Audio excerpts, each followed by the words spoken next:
Peringatan Hari Buruh Internasional pada 1 Mei 2024 merupakan momentum bagi para buruh di Nusa Tenggara Timur turun ke jalan untuk menggelar aksi menuntut keadilan atas hak para pekerja. Berikut informasinya.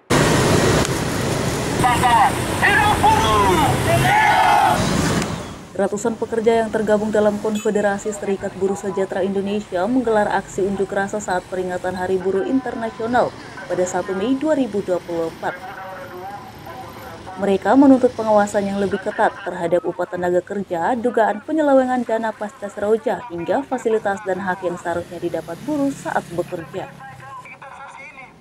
Kita dari Sekretariat KSBSI NTT, kita menuju Toko Roda Baru yang adalah salah satu perusahaan yang sebenarnya kami anggap sangat membangkang terkait dengan hak dari tenaga kerja. Sebenarnya sudah ada penetapan dari Dewan Pengawas Provinsi, akan tetapi tidak pernah dilaksanakan, bahkan sudah sampai 2 tahun.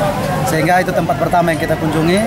Kita lanjut ke kantor wali kota tadi untuk menyampaikan tuntutan kita terkait dengan Dinas Naker Trans Kota Kupang yang sebenarnya adalah dinas yang mati, dinas yang kosong karena di situ tidak ada mediator dan tidak ada pengawas. Sehingga kita menganggap bahwa pemerintah Kota Kupang tidak serius menangani masalah ketenagakerjaan atau bahkan tidak menganggap bahwa masalah ketenagakerjaan ini adalah persoalan yang perlu diatensi, seperti itu.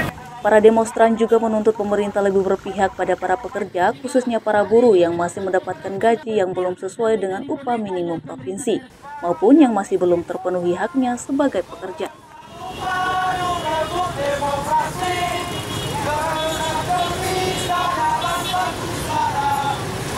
Ini semua menyangkut perut. Yang pertama itu Undang-Undang Nomor 6 tentang Cipta Kerja itu kami menolak keras. Karena di situ menghilangkan banyak sekali hak pekerja. Misalnya bisa terjadi praktek kontrak seumur hidup yang dimana di pasal 59 Undang-Undang Nomor 13 itu mengatur 3 tahun diangkat jadi karyawan tetap, tetapi di Undang-Undang Nomor 6 itu tidak ada, sampai 5 tahun pun tidak ada kepastian. Yang berikut BPJS. Tak hanya para pekerja, para mahasiswa pun melakukan orasi secara bergantian. Mereka juga memberikan pernyataan sikap untuk menolak upah murah, mendorong pengesahan rancangan Undang-Undang Perlindungan Pekerja Rumah Tangga, dan stop PHK sepihak oleh pihak perusahaan. Kita masih harus berjuang untuk memastikan bahwa setiap pekerja memiliki kondisi kerja yang aman. Dari Kupang, Tim Liputan Timur TV melaporkan. Menjelang pemilihan kepala daerah serentak yang akan diadakan November 2024 mendatang, Komisi Pemilihan Umum Kota Kupang resmi luncurkan tahapan pemilu yang akan digelar. Seperti apa suasana peluncurannya? Berikut kami sajikan untuk Anda. Menjelang pemilihan kepala daerah serentak tingkat provinsi dan kabupaten atau kota yang akan digelar pada 27 November 2024 mendatang, Komisi Pemilihan Umum Daerah atau KPUD Kota Kupang resmi meluncurkan tahapan pemilu calon wali kota dan wakil. 1. Inilah si sampai. Seluruh tahapan ini resmi dimulai dengan melepas 10 ekor merpati yang dilepas oleh perwakilan setiap unsur pemerintahan dan masyarakat yang hadir sebagai seremonial pembuka. Melalui kegiatan ini, permulaan pesta demokrasi yang akan dilaksanakan di Jalan Eltari ini diharapkan seluruh rangkaian tahapannya akan berlangsung dapat terlaksana dengan baik dan tidak menimbulkan perselisihan yang berkepanjangan pada masyarakat karena berbeda pilihan. Itu yang kita harapkan agar nanti Pilkada 2024 hal yang sama, kalaupun ada dinamika, mari kita selesaikan secara bijak. Tidak perlu kita berkelahi terlalu lama, apalagi saling baku marah sampai pilkada berikutnya masih baku marah terus, itu tidak boleh. Mari kita orang bersaudara, kita bersama-sama menyukseskan Pilkada Kota Kupang tahun 2024. Tentunya kita tetap berpedoman pada undang-undang dan regulasi yang ada. Pada peluncuran tahapan pemilihan umum kepala daerah ini oleh KPUD Kota Kupang yang kedepannya akan menjadi sarana terciptanya pemerintahan yang baik dengan mengutamakan kepentingan rakyat agar terciptanya kesejahteraan yang menyeluruh sebagai buah dari seluruh tahapan yang akan menentukan mimpi masa depan ini. Penjabat Wali Kota Kupang, Farensi Priestifunai, mengajak seluruh masyarakat untuk bersama-sama mengawal pesta demokrasi yang akan digelar agar terwujud pemilu yang berkualitas di Kota Kupang. Mari bersama-sama mengawal demokrasi menjadi sarana integritas bangsa. Kita wujudkan pemilihan wali kota dan wakil wali kota damai berkualitas di Kota Kupang, kota yang kita sama-sama cintai. Pemilihan kepala daerah yang akan menentukan nahkoda pemerintahan untuk mencapai cita-cita bangsa 5 tahun ke depan sudah seharusnya dilaksanakan dengan penuh sukacita sebagai wujud terciptanya demokrasi yang harmonis. Dari Kupang, Tim Liputan Timor TV melaporkan.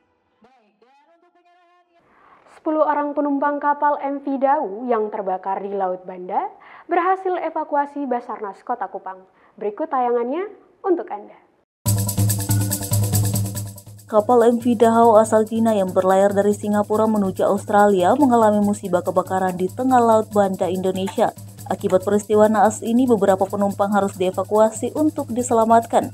Beberapa di antaranya yaitu ke-10 penumpang yang terdiri dari 8 orang Indonesia dan 2 orang Cina. Yang dievakuasi oleh tim gabungan SAR yang terdiri dari kru kapal Marangas Sara, Bakamla RI Marore, Kantor Pencarian dan Pertolongan Kupang, Kendari Maumere, Ambon Bakamla Kupang, Ditpolairut Polda NTT, Kasop dan Dinas Sosial Provinsi Nusa Tenggara Timur untuk dibawa ke Pelabuhan Tenau. Upaya penyelamatan ini langsung dilakukan pihak-pihak terkait seusai mendapatkan email mengenai kecelakaan kapal tersebut.